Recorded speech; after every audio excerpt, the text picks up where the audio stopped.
Good morning, everyone. It's Edward with your Friday Beach Report from Twiddy and Company. If you look up over my shoulder, right there, that is our Twiddy Live webcam. It's located in Kitty Hawk, and I was checking it out this morning, and I figured, you know what? It's a really pretty morning on the beach out there, so I'll go check it out myself.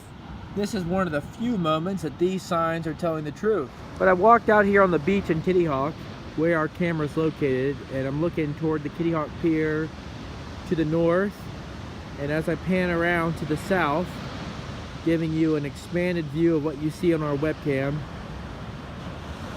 I don't know about you, but I cannot find another soul on the beach even looking down toward Kittle Hills. It's actually strange to me because it's in the mid-40s, no wind, it's just a beautiful day here in February. Well, that's my report for this morning, everyone.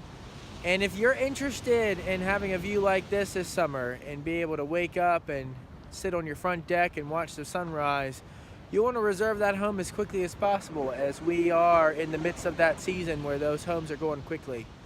So I hope you have a great weekend, and we will see you next time.